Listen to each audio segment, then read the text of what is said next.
Good afternoon.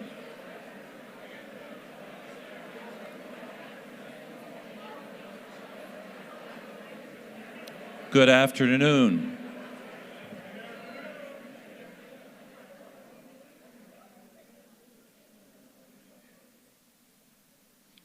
Wow, that went quiet very quickly.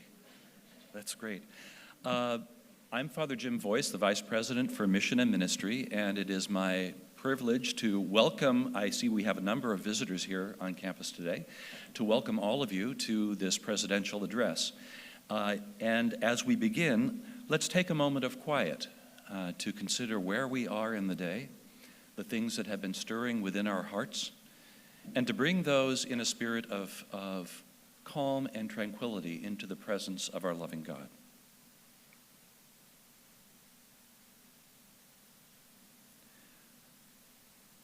Loving and gracious God, as we gather this afternoon, we ask that you bestow upon us a knowledge of your love for each of us and for the important work entrusted to our care. Even when the work has been hard, you have been present, offering strength, hope, inspiration, and the consolation of courage to carry us on in service to our mission. Open our hearts today, we pray, as we look to our future. Help us to remember and to savor the many good things we have accomplished for the benefit of those we serve. And in seeing the good in what we have been able to do, let us be enkindled with renewed energy for the good that awaits us. We make this prayer in your most holy name. Amen. Now I ask that you please join me in welcoming Lisa Apps. Lisa is a graduate student earning her Master of Education degree in Student Affairs in Higher Education. She serves as the president of the Graduate Student Organization. Lisa will read our land and water acknowledgement. Lisa?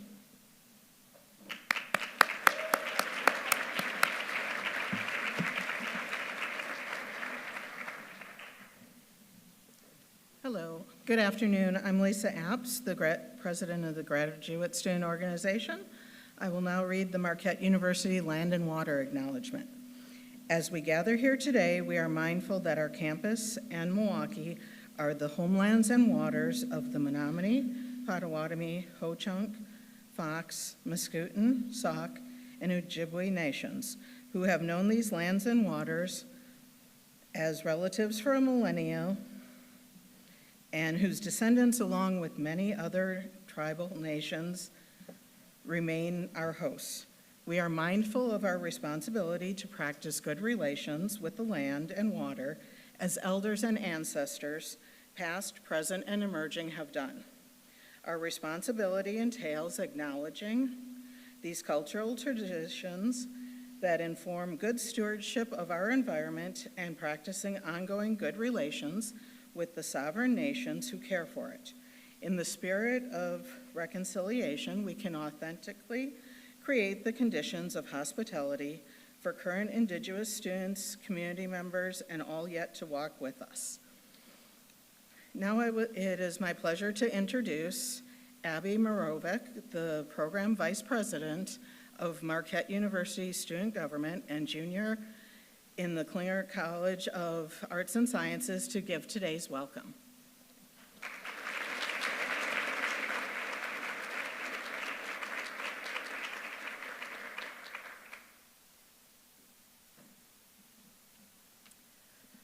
Good afternoon and welcome to the 2023 Presidential Address. I am Abby Morbeck, a junior psychology and criminology and law study student at Marquette University. I began my journey at Marquette in the fall of 2020. I remember having overwhelming feelings of both excitement and nervousness to start a new chapter of my life. When I started my classes, I learned about all the organizations and clubs that I can get involved in. And at the end of my freshman year, I decided to be a part of MUSG, our student government organization. I started as a program coordinator in the fall of 2021, planning fun and engaging events for students on campus, and I became the program's vice president 1 year later. where I began working on the organization's executive board. On this board, I got the opportunity to work with other members and student organizations, and I knew that I finally found my purpose and place at Marquette. Through my involvement, I received a new knowledge of the diversity of activities and missions that Marquette has to offer students, providing services to those in need and sharing the knowledge and faith that we have grown in at Marquette to the community around us. I knew that I wanted to become involved in the opportunities that were put in front of me as a member of MUSG to help support student organizations through collaborative planning and promotion on campus. Through this, I connected with many students, faculty members, and leadership at Marquette and talked about what they wanted to see from me and the organization as a whole. Being able to learn about how students want our campus to change and adapt to the world around us has inspired me to engage with more aspects of our community, of both Marquette and the city of Milwaukee as a whole. This past year has brought me the inspiration to make change that will benefit the entire student body and be the difference that can bring the community together through my actions at MUSG. I hope to pave the way for future students to contribute to Marquette's mission by helping them achieve their goals and spread awareness to what their organizations stand for. Thank you again for attending the 2023 presidential address, and now it is my pleasure to welcome the 24th president of Marquette University, Dr. Michael L. Lovell.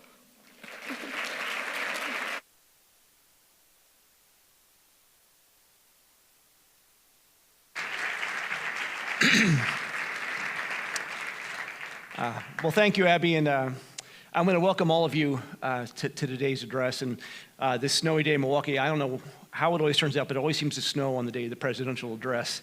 But I'm really excited to provide you an update on the progress the university's made and what to expect in the days, months, and years ahead for our campus. But when you're thinking about progress, I hope you've noticed I've personally made some progress since the last address, and I actually have some hair on my head this time. So.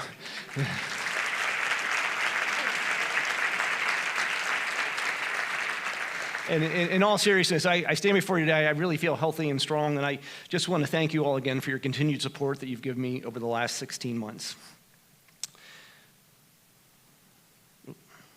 So, for those of you who attended the address in the past, you know I always like to start with honoring some difference makers we have on campus, those on our campus community that go above and beyond the call of duty to help others. Today, I'm very excited to first announce Katie Mertz from our law school. Now, Katie serves the Milwaukee community by providing legal services to those in the community that don't have access to it. In fact, she serves over 5,000 clients a year through the law school, and she is very well deserving of her Difference Maker Award. Let's take a look at the work that Katie does. Hi, my name is Katie Mertz, and I'm the Director of Pro Bono and Public Service here at Marquette Law School. We run the Marquette Volunteer Legal Clinics, which are brief legal advice clinics that run in various community-based sites in Milwaukee, and we serve over 5,000 people every year on a variety of legal issues. The work that we're doing, I think, can really help change people's lives and get them back on track. And a lot of the people we're working with don't have other resources. So we provide a critical piece in the puzzle of helping someone navigate a legal issue. I know students get to watch her interact with people walking into the legal clinic and are taking notes, in their mind and taking a page out of kind of Katie's book about how do you do that? How do you interact with a busy legal clinic? How do you sit down and help them get into that space and help each one of them kind of get the care and service that they need? A lot of negative, sad, or angry emotions that come out at clinic, generally from clients, because they're navigating such an emotional and intense situation in their lives, and we're just the people who, are lucky enough to hear their story and support them. We really work to talk about how what we're hearing is actually scared, and using that to shift the focus to what can we do to help, how can we listen, how can we support, how can we understand. And there are a lot of positive emotions, a lot of wins that we can get for a client. Every person, every law student, every lawyer has to answer the question for themselves about how they're going to use their law degree. And I think it's also something that she can hold out that's inspiring to law students. She genuinely cares about the work that she does. That is very inspiring as someone who is about to graduate, and I've learned a lot from her this semester. She has structured House of Peace in such an intentional way that we're able to see as many people as possible, and the clinic runs so efficiently. I was tired of sitting behind a desk all day, and I love the chance to be able to help people in the community that don't have access to other resources, and be the person who listens to them, be the person who stays open late so they can get in. It's nice to use the power and privilege we have to do good work. And I'm really grateful that Marquette has a position like this, that they're paying someone to get to do my job. I feel very grateful.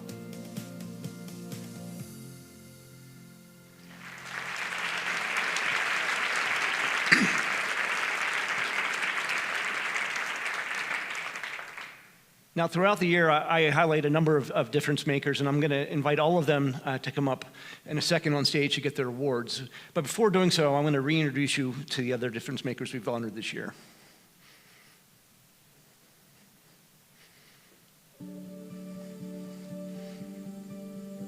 Hi, my name is Kelsey Otero. Hi, I'm Chris Bartoloni. Hi, my name is Robert Smith. I'm Jacqueline Fontaine-Schramm. My name is Eric Munson. Hi, my name is Myra Lanise. My name is Ron Smith.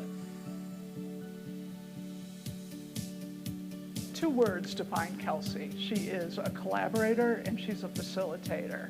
And it's never about her, it's always about helping people move their ideas and their passions forward. Rob is an incredible historian in a way that is really powerfully trying to bring attention to the history, particularly of Black folks here in Milwaukee. Jacqueline Schramm has single-handedly helped restore our partnership with Wisconsin's indigenous communities. Chris basically lives, sleeps, and breathes Marquette. His dedication to the university, his team, and his colleagues is legendary. She took an experience that she had herself, recognized how that helped her in her own successes and helped her in her own experiences as an undergrad, and really wanted to pay it forward with our undergrads here at Marquette. And to me, that is what education is all about. But he was one of the talents that we had on campus that volunteered to step forward and say, yes, I will. And there wasn't a whole lot of fanfare, and he continues to do that work.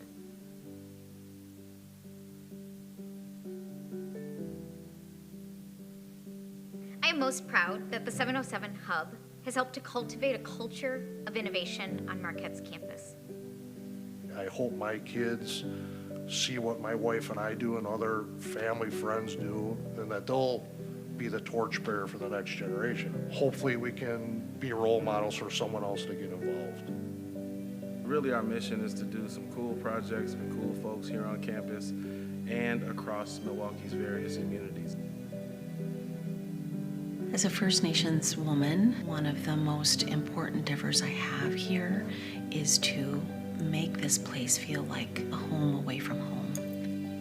I believe first-generation students like myself have the inner confidence to often apply for jobs, but having those clothes match that inner confidence is extremely important. I'm proud that our department, both from a testing perspective as well as our students, we play a role in the overall healthcare system. That's our goal. And whatever little we can contribute, that's what we do. I wanted to be able to make a difference in community. Not only do we do real journalism, but we're training tomorrow's journalists today, and we're particularly training journalists of color. But most of all, we really want to serve, and I think that's what makes us different. We're not trying to make a profit. We're just trying to use our labor for the greater good.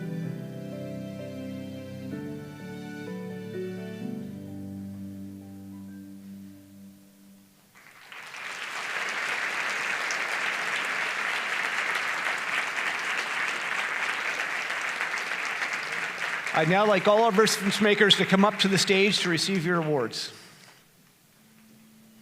Hey, Kelsey. Congratulations.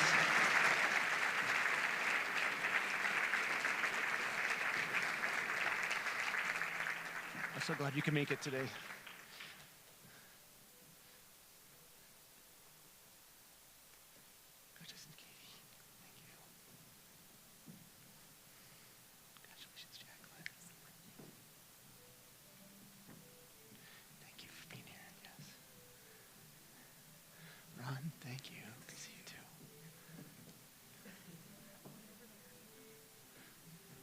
Congratulations. Hey, Ralph, great to see you. Hey, man. Yep. Yeah.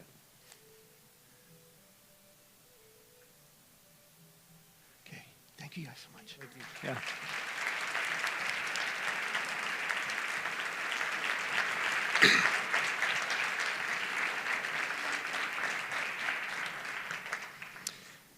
I now want to provide a few updates about campus. And quite frankly, 2022 was a year of great strides for Marquette University. We have so much momentum going forward. We're in such a position to be successful.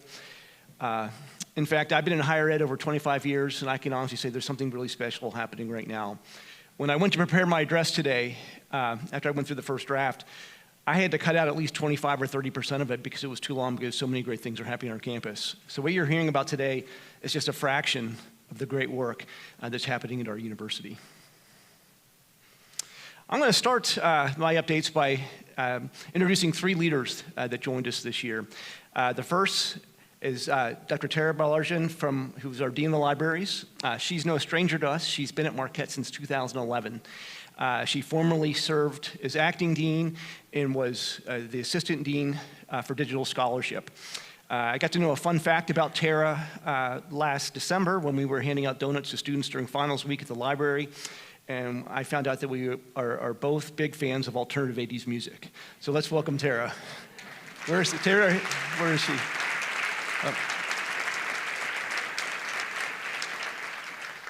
Our next new leader also joined us in 2011, and in November we announced that Dr. Jill Guttormson was our new Dean of Nursing. Like Tara, she served as interim Dean of Nursing since last January, and previously served as the Associate Dean for Academic Affairs in the college.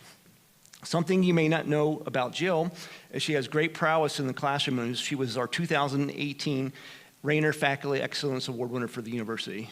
Let's welcome Jill.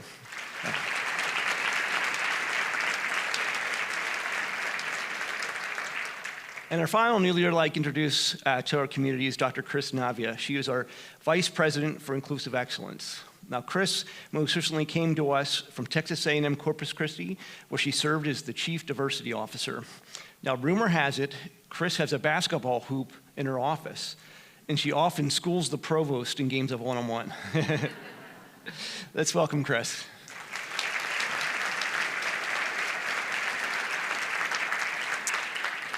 In 2013, the university approved our strategic plan Beyond Boundaries.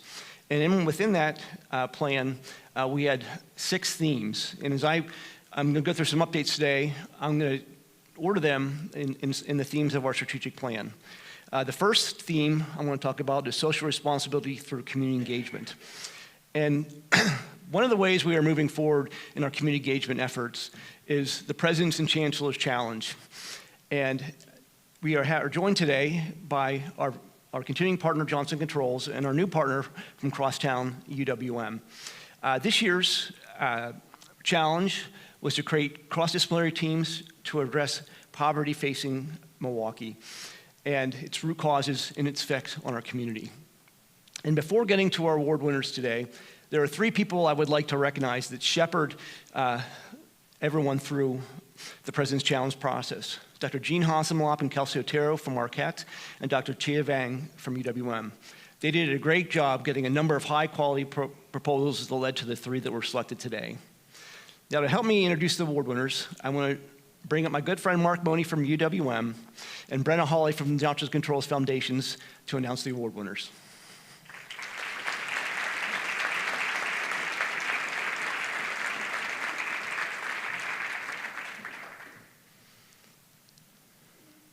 Good afternoon. My name is Brenna Holly. I'm the Senior Director of Corporate Philanthropy at Johnson Controls. And we have been a proud partner of this initiative since 2018 and grateful to have the opportunity to support the amazing work these organizations and these leaders in our community are doing here in our hometown of Milwaukee. Today, we will recognize the community-engaged research projects that were selected in the latest round. I have the honor of announcing the first President's and Chancellor's Challenge team, and their project is titled Expanding Access to Telemental Health and Health Services for Young Adults Living in Poverty in Milwaukee. Their project will focus on mental health and access to health care for some of the most socially vulnerable populations in our community. The outcomes of this project include the creation of a community consortium, achieving financial sustainability, gaining knowledge on the effectiveness and satisfaction with telehealth and mental health access, and increasing awareness and literacy of telehealth and mental health among young adults. I asked this team to come up and join me on the stage so we can do a quick photo and congratulate all of you on the amazing project and the work that you are doing in our community. Please join me in congratulating this team.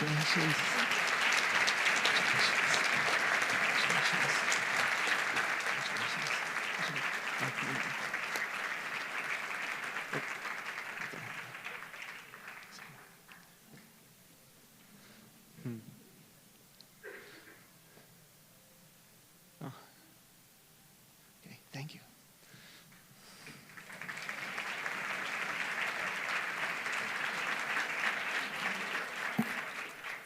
Good afternoon. It's great to be here. And Mike, I'm sorry you're in a club, but I'm a little bit ahead of you on the hair. Yeah. But this is where you'll be. Yeah. Mike and I have been brothers in this journey, and it's sad to be in that place, but couldn't be with a better person. You've got a great leader. Yeah. Thanks for this opportunity today.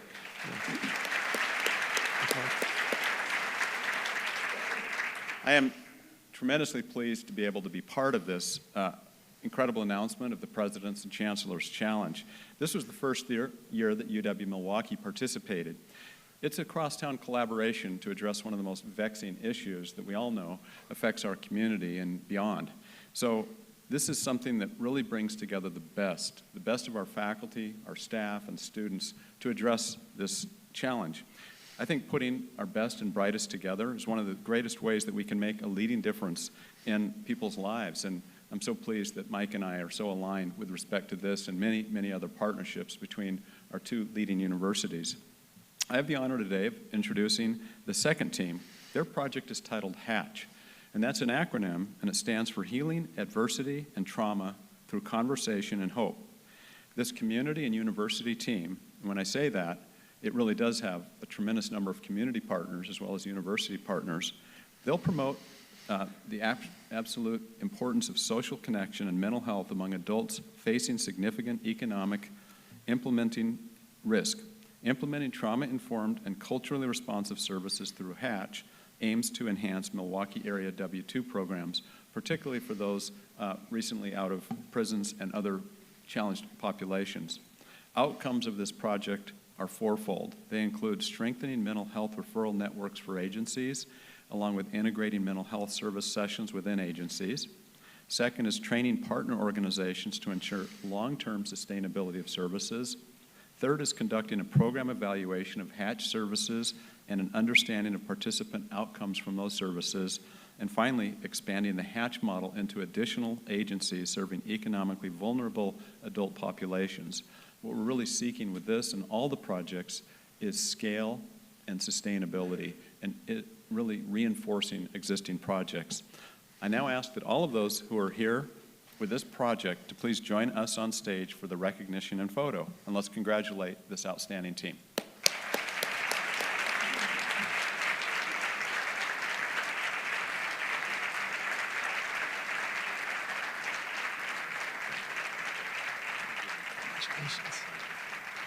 Congratulations. Congratulations. Congratulations. Congratulations.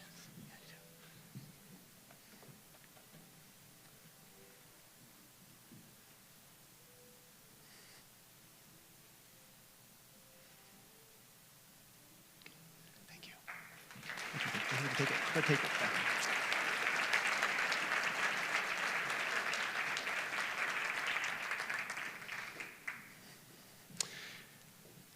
Last but not least, it's my pleasure to introduce the final group that was selected for the President's and Chancellor's Challenge. The title of this project is called Changing the Story Fellow Program. The basis of the program is to have students from our institutions engage the community to tell stories about those suffering poverty. The goals of the program are threefold. The first is to give the public a broader understanding of what it means for those who are suffering from poverty, to ease loneliness and create a sense of belonging, and improve the health and well-being of those suffering from poverty.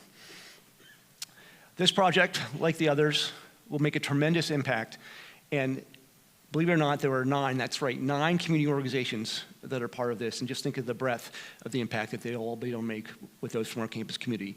I'd like to bring up all those involved with changing the story program up to the stage.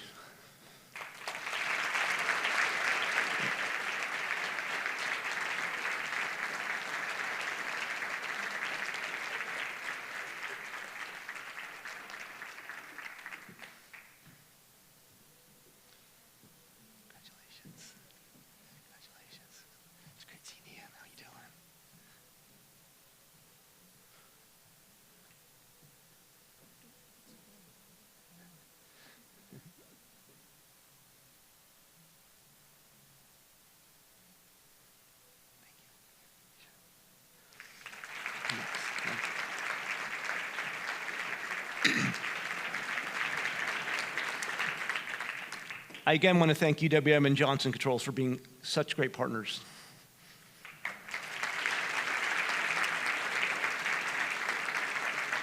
When we think about our community, the concern I hear about most from the campus community, the faculty, staff, and students is the safety of the near west side. Last February, I launched the President's Task Force on Community Safety, and we had 43 members of faculty, staff, students, parents, and community partners that came together to determine and create strategies for us to improve our overall campus safety. In June, this group brought together 12 priorities for ways we can make the campus better. And we have a safety implementation team that started its work in June to try to start implementing all of these items. I'm very excited to say that of the 12, we've already implemented 8 of those items, and the other 4 are on our pathway to be implemented. And even though we still have a lot of work to do, and this work will not ever be ending, since the task force was launched, we've seen a 46% decrease in robberies and a 26% decrease in motor vehicle thefts in our campus community. I want to thank the task force, the Zipline team, for all of their hard work. And I also just want to mention one other thing. One of the most important items for our students was transforming their transportation experience on the campus. Back on January 9th, we were excited to announce the launch of the Eagle Express, which is a new transportation system for our students. It's very much like Uber, where they can call for a ride on an app and be able to track when it will arrive.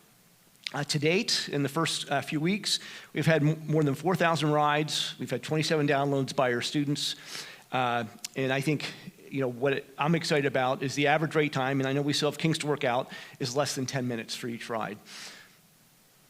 So as we think about our Marquette community and what's happened, we could not do any of this without our police chief, Edith Sussman, who's led the task force and has been such an important part of our campus community. I'd like her to come up also with our good friend Blue, who I think is going to be making his way in a second, to thank them for the work they've done. Yeah.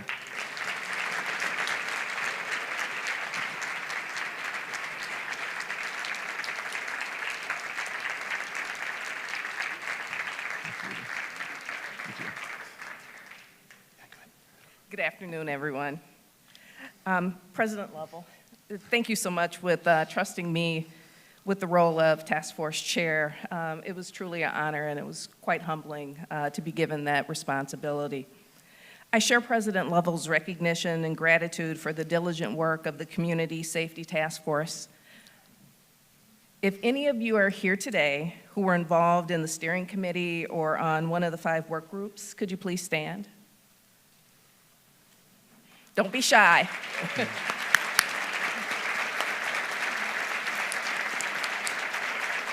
Thank you. The Safety Task Force was an important initiative that generated thoughtful, useful solutions because we involved students, parents, and community members to join us as we evaluated the various factors that contribute to safe and secure environments. These complex issues and making progress toward them requires partnership and open minds to generate fresh ideas. Since announcing the approved proposals in June, our efforts have already yielded safety improvements for our community, and we will continue to see positive impact. I'd like to thank Jean Dole, Katie Klemecki, and Monica McKay for being such outstanding partners throughout the Safety Task Force process.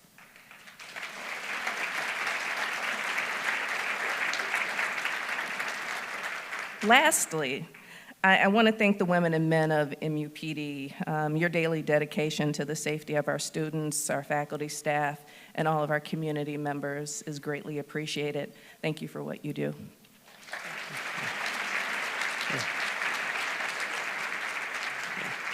Come on.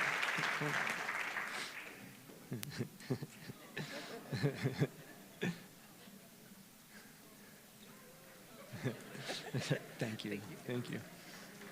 Hey, Flo. Now. Yeah. Thank you. You tell you bye. Yeah. Okay.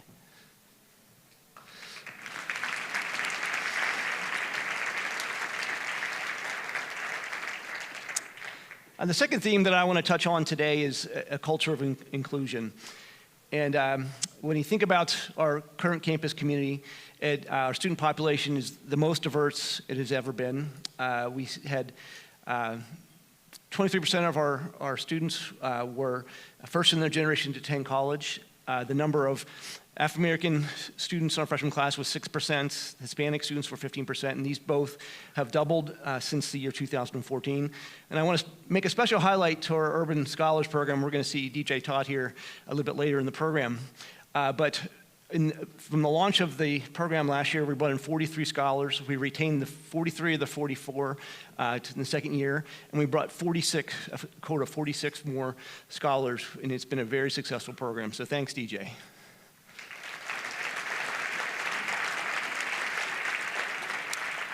And when we talk about the culture of inclusion, we know it's much more than numbers, and we still have a tremendous amount of work to do at campus to ensure that our community is welcoming and supportive to all. Chris Navia, who was introduced earlier, has been charged to create a comprehensive plan for campus to ensure that our diverse faculty, staff, and students all feel supported on our campus and can see their way to be successful. Her office and her team are currently leading on our HSI initiatives, helping us go from emerging HSI to full HSI status, and recently produced an interactive map of all the inclusive support services that are available on campus. We've also made significant progress with our Native American community. Through the work of Dr. Brian Redflish from our history department, we've created an indigeneity tour that highlights it's self-reflecting in Jay's historic tour of Milwaukee and all its sites. We've also signed a partnership with Lakota Ojibwe University, and which provides a direct pathway, guaranteed admission from students from Lakota to Marquette University. And through the generous gift from the Eck Foundation, we are now able to provide scholarships to many of those students that find their way to Marquette.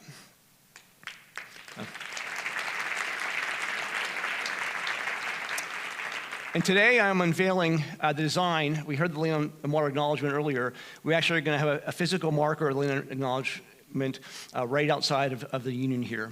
It essentially consists of 3 sheets of metal that encompass a native Wisconsin birch tree that is a symbol of our land and water acknowledgments for our campus. We'll be officially dedicating the marker on February 3rd.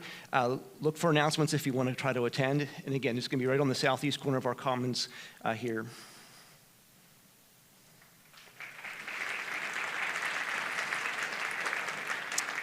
Our next theme is involved with research and action. And when I think about why is research so important at Marquette, it really is a differentiator, for us.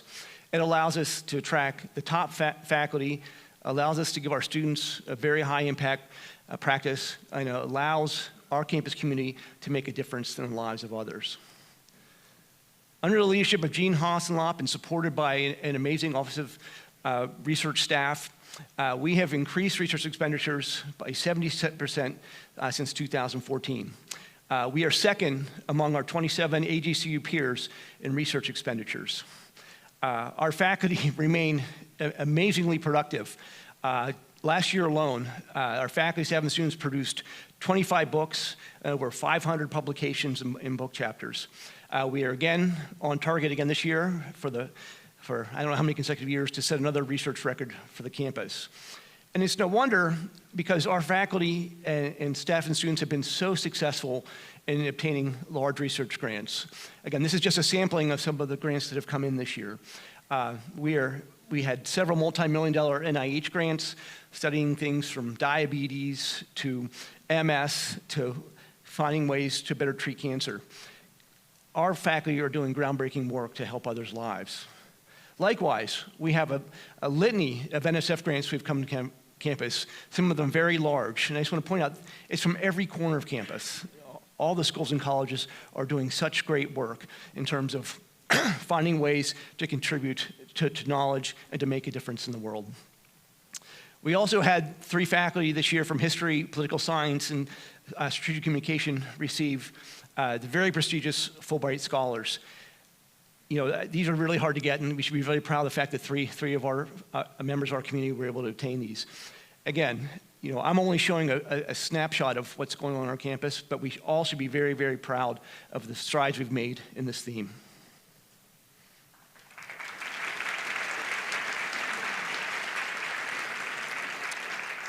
The fourth thing I want to talk about is the pursuit of academic excellence for human well-being. And you think that what is a trademark of a Jesuit institution, it is all about academic excellence. And I am so proud to stand up before you today and to say that we are really executing at a high level in this space. When I think about the U.S. News and Report and Department of Education rankings, where we stand is among the best universities in the country. You know, we are 6th best in placement for job and field of study after graduation. We were the 12th best undergraduate teaching institution. We were the 12th best private school for internships. We were 16th for community engagement. We were the 41st most innovative universities.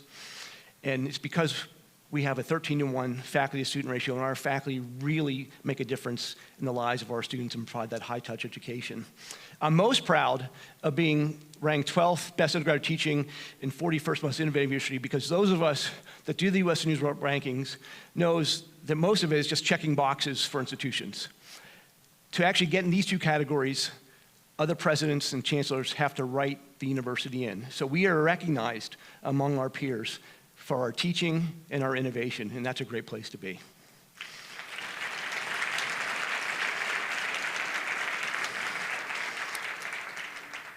Along with those rankings, we have 15 programs ranked in the top 32 in the country by U.S. News and Report. And look at the schools and colleges represented: health sciences, arts and sciences, business, law, nursing. It's just incredible that we have so many programs at so many different parts of our campus that are ranked in the top 15. And I hope you're as proud as I am of how well regarded our programs are.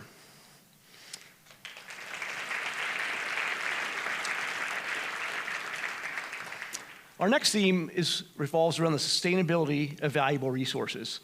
And I can't start this without talking about our campaign, Time to Rise, and the progress that it has made. To date, we currently are at 86.3% of our goal of $750 million. It is really through the hard work of so many people on this campus, starting with our Vice President for Advancement, Tim McMahon, his team, and all those deans and everyone on campus is involved with our fundraising effort. This year, we are again ahead of progress. We're ahead of target for the campaign. We should hopefully close it out and don't put any pressure, but I'd love to get at least $800 million. But no, I couldn't be more excited, because it's the impact that these funds are making on our campus. I'm almost just as impressed, maybe more impressed, with the amount of people that are investing into Marquette today. We have over 60,000 donors that have given to campaign, and 48% of those, over 29,000, are first-time donors to Marquette University. And where's that money going? Yep.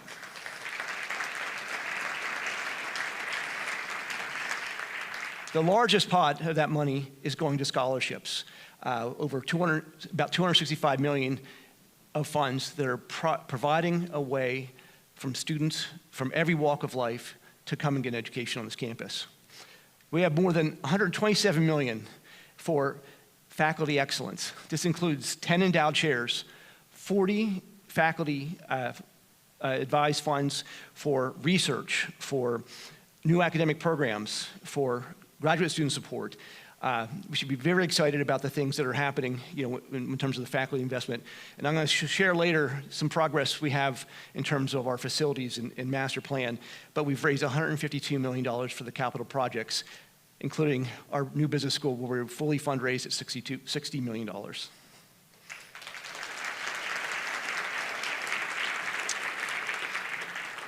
But we can't think about sustainability without considering the care we have for our environment. In 2015, I signed the St. Francis Pledge from Marquette, showing for our care for the climate change.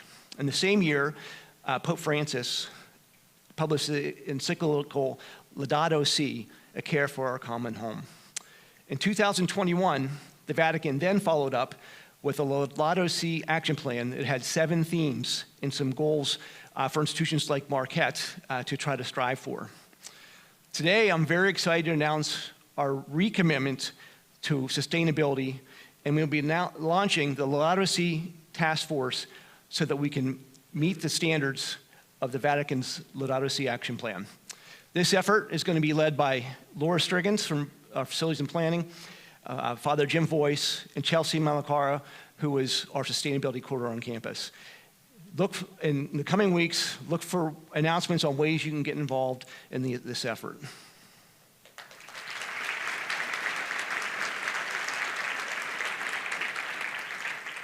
So our next theme is the formation of hearts and minds. And one of the ways that we're moving forward as a campus is related to the sport of the service of humanity. Now, this was something that Pope Francis started in 2016 when he held the first Sport at the Service of Humanity Global Summit at the Vatican, where he brought hundreds of leaders from around the world to explore the intersection of sport and faith to serve humanity. Pope Francis' mission was to make sport at the service of humanity a global movement across the world. The U.S. delegation that was at the summit decided that they would host a similar conference here in the U.S. In November, we were thrilled to announce that Marquette University was selected to be the 4th university to host the Sport at the Service of Humanity Conference here in the United States.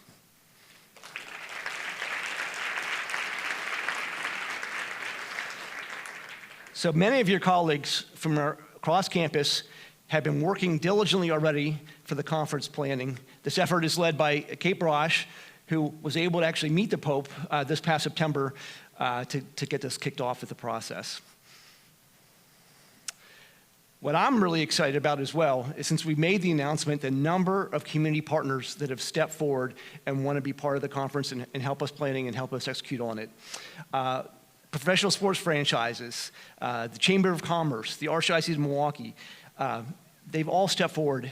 And I've asked our good friend Peter Fagan from the Bucks to come up and say a few words on why this is so important to the Bucks to be part of.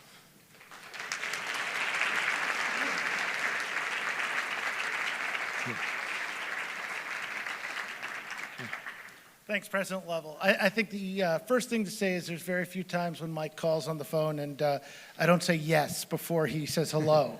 I think it's a testament to this room, and I know we take a moment, but to have such a leader and somebody with such vision. The first day I came to Milwaukee, Mike Lovell sat me down and talked about how this city will grow, how we can be community partners, and how we can really contribute. And he has just followed through and fulfilled, like, on such a level you can't imagine. So we're very proud to be partners with Marquette, and certainly I'm beyond proud personally and professionally to be attached with President Lovell. It's an incredible relationship. Specifically, the Sport the Science of Humanity Conference speaks directly to what the Bucks' mission to advance with the Wisconsin community.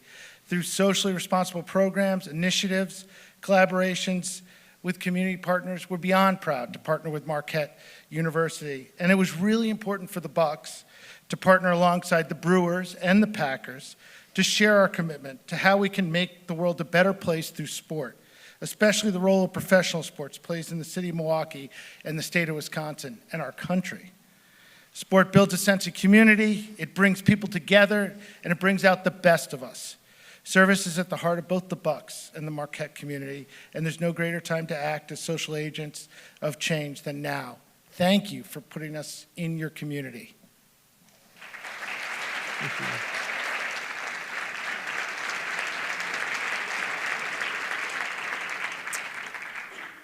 Now, there are more details forthcoming, but the dates of the conference are November 8th through 10th, and the themes at the conference are going to be the three I's: inspiration, sport for life; inclusion, sport for all; and involvement, sports for change.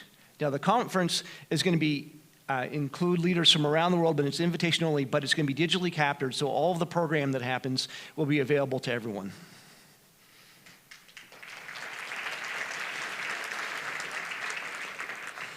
So back in 2015, we embarked on a master planning process for the campus. And I look at all the people in the room today. We had about this many people in the room when we kicked off that process as well. And we've really, the fruits of that process, we're still seeing today. And I thought what we could do is show a brief video to show where we've been and where we're going and all the progress we made and all the progress we will make on the master plan.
Now, clearly, we could not be making these transformations without the hard work of Laura Striggins and the facilities planning team.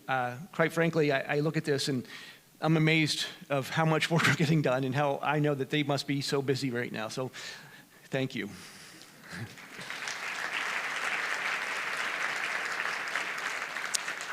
And just to hit a couple of quick highlights, I hope you all have been able to go across the way and enjoy our new O'Brien Hall. It just opened at the start of this semester.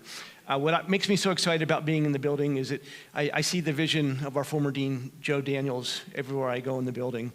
And if you haven't stopped by, at least stop by the cafe and grab a cup of coffee. And if you see our provost, Kimo Ayun, he's known to buy it for you. So yeah. You know, the Lamona Center for Student Success is it's going to transform the historic Memorial Library on our campus. It will provide a welcoming space for all students on our campus and provide them frictionless access to all the servers they would need to be successful on our campus. I'm excited to announce today, maybe something you hadn't been aware of before, is that we're going to be doing a major renovation to the Chapel of the Holy Family here in Memorial Union. It's the main worship space on our campus, and quite frankly, it's dark, and there is no access to the external environment. The reimagined Joan of Arc Chapel will have floor-to-ceiling windows facing Wisconsin Avenue. It will have a skylight with a beautiful cross on top. It will be opened up on the west end with windows. It will include a terrace that looks out over the cafe at O'Brien Hall. Our College of Nursing, for those who have been in the Central Mall, know the construction is taking place at a pretty fast rate there already. And this new home will be opening in the summer of 2024 and will allow not only us to educate 100 more nursing students, bring in a class of 100 more nursing students each year, but it will also give them a world-class state-of-the-art education that is going to be second to none. The Rec and Wellness Facility, this may be the most important project during my tenure at Marquette University, is going to provide a wellness recreation space that our students, quite frankly, deserve. Again, this project will be completed late in the 2024 calendar year, and it will completely renovate and make new the recreational spaces for our students, but more importantly, it will fully integrate our mental health counseling, our services around clinical and medical needs. It'll have the alcohol and drug prevention. It'll have sexual violence prevention. And it'll have mindfulness spaces, all integrated under one roof, so it'll eliminate any stigma for any student entering this building. And finally, one of the projects that, again, is very exciting will take place on the southeast corner of campus. We're partnering with some developers to not only bring a world-class soccer and lacrosse facility for our student athletes, but pro soccer to Milwaukee, a concert venue, a hotel, housing, restaurants, and shops that will not just benefit our community, but Milwaukee overall. So, looking forward to the future. I mentioned before that our strategic plan Beyond Boundaries is now a decade old. And I want to thank of you how much the world and heart has changed over the last 10 years. And even though it served us well, we know to be successful in the future, we need to have new plans. And so in November, we announced that a new strategic planning process, Strategic Plan 2030, was going to be launched. We asked Jean Hosenlop, our Vice President of Research and Innovation, to lead this effort, and she's put together a core team from leaders across campus to help us on this journey. So what can you look forward to? The core team's already started their work. They're forming an engagement team that is going to be working with campus to gather data and to work with stakeholders to determine what we need and what the thoughts are for how we go forward. We're going to take their work this semester, and this summer we're going to draft the first version of our new strategic plan. We're going to share that back with the Board of Trustees and the campus community in September, and the goal is to complete the plan, get approved by the board next December, and start implementation next year. Now, as we kick off the new planning process, we are also going to put to bed Beyond Boundaries, the previous plan. And so the previous steering committee for Beyond Boundaries is now working to come up, finish some of the projects we're working on and creating which goals need to move forward in the additional plan. I just want to take a moment today to thank the members of the Beyond Boundaries Steering Committee for their work to move the campus forward over the last decade.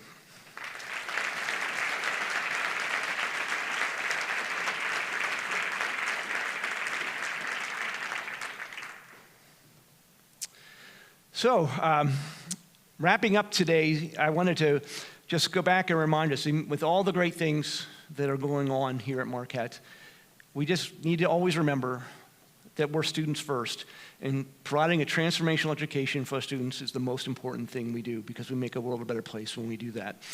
So I wanted to wrap up today to talk about some of the really creative ways that our students are learning how to navigate the world. And quite frankly, I'm humbled and constantly impressed by the ways our faculty, staff, and even our alumni create these unique opportunities and programs for our students.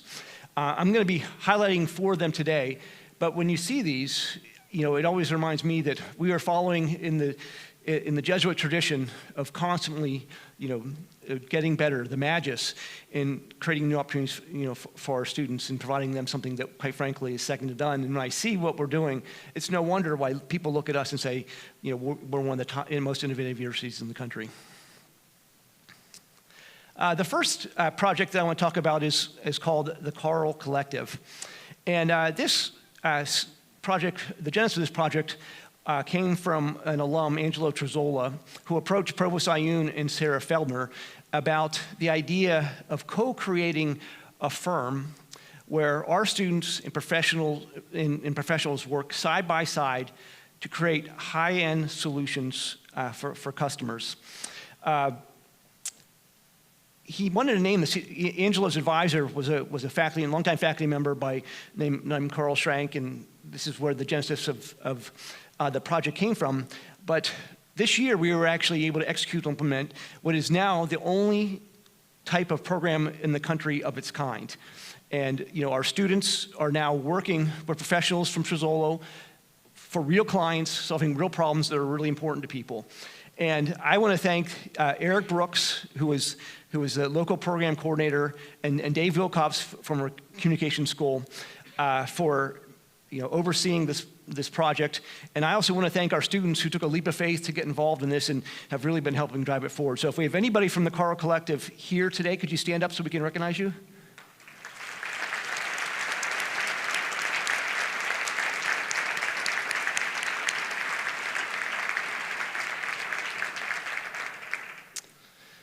So the next project is a partnership between Marquette and the Milwaukee Bucks.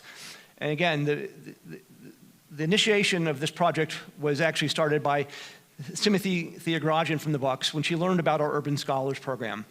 And she really wanted to provide a unique exposure to careers in sports entertainment with the Milwaukee Bucks each season.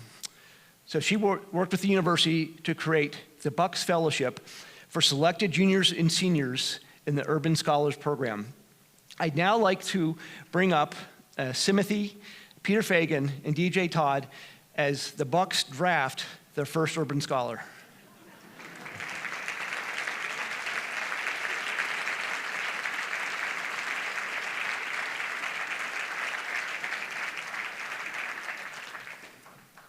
Thank you, President Lovell. It's great to be back here and see such familiar faces at Marquette. On behalf of the Milwaukee Bucks, Peter and I are delighted to introduce the Bucks Fellow, Mr. Christian Golden. Please welcome him to the stage. Christian is a junior.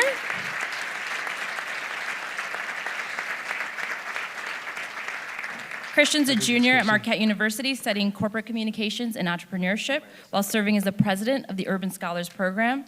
A person for others, Christian is highly engaged in the community as a United Way Boys and Girls Club volunteer, peer mentor, and the office assistant for the Marquette EOP program. Yeah.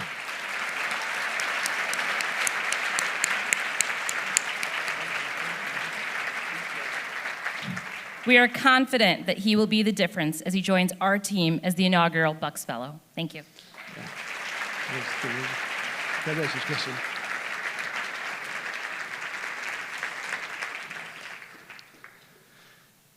So some of you may have noticed on your table there's a print, and that print is helping us describe our next program here at Marquette, and it's the student-made Marquette program, which launched out of our 707 Innovation Hub, and it is e-commerce application similar to Etsy, where our student entrepreneurs can put their wares, their jewelry, their artwork online for all of us to purchase.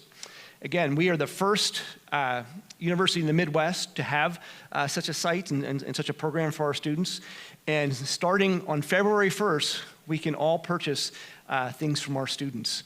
And so, again, I'm pretty excited about that. And I do want to thank Josh Mites from the Business Administration School for providing the artwork that's on your table. And what I'd like to do is have the person whose birthday is closest today is welcome to take that print home today.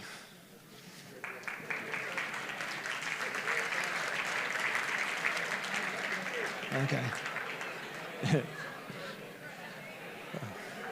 Okay.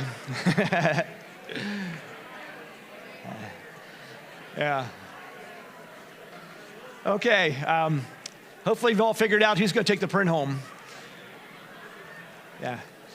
So the last thing I'm going to talk about today, we hinted at on social media last week, and it was kind of as a teaser to maybe hope I get a few of you here today. But this project came to us again from two alums that work in the brewery business. Tim and Kevin approached the university with the idea of developing a Marquette-branded craft beer that was locally done here in Milwaukee. He approached Paul Jones to have this conversation, and they continued it on, and it started to get some momentum, started to get some legs, and they were able to recruit 3 other alums who also worked in the brewery industry, Chuck, Joe, and David. And the concept, then became, okay, how are we going to do this? And it was decided that the best avenue for doing this is our student-run business program, which is out of our college administration.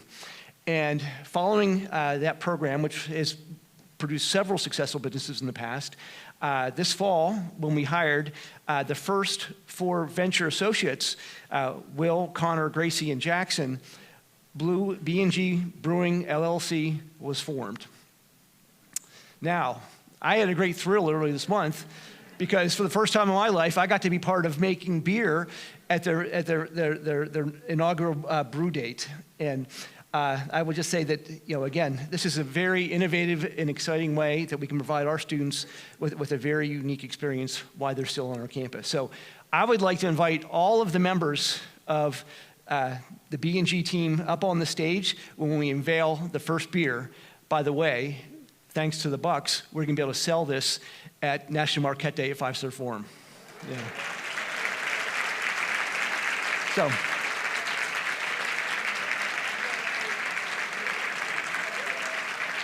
Yeah. Hey. Yes, you too. Thank you. Thank you. Thank you. Thanks for being here. Thanks for being here. Okay. So I'm going to count down when we do the reveal just to create some more excitement, okay? Okay.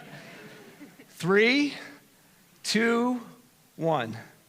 Introducing 77, a gold nail.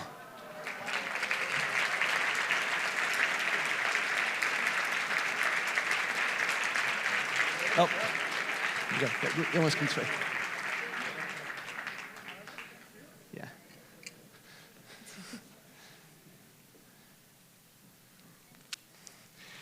Okay, thank you. Yep.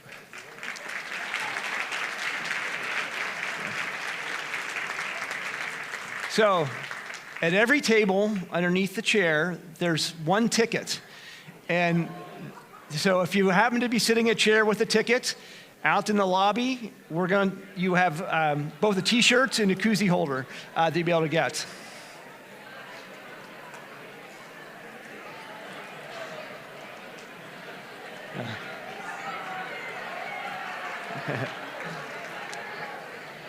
Okay, just one more minute, and I promise I'll be done.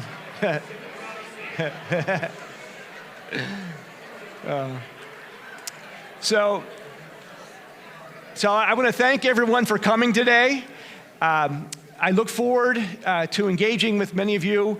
You can sign up for thanks for signing up for dinners with me, lunch. We're going to have a faculty forum with the Academic Senate later this semester. always invite me to events and find ways so we can connect together. I can see the great work they are doing. And just as a reminder, they do have some snacks and some drinks out in the foyer if you want to stay. They'll be out there for an hour or so if you want to stay and enjoy each other's company. So thank you.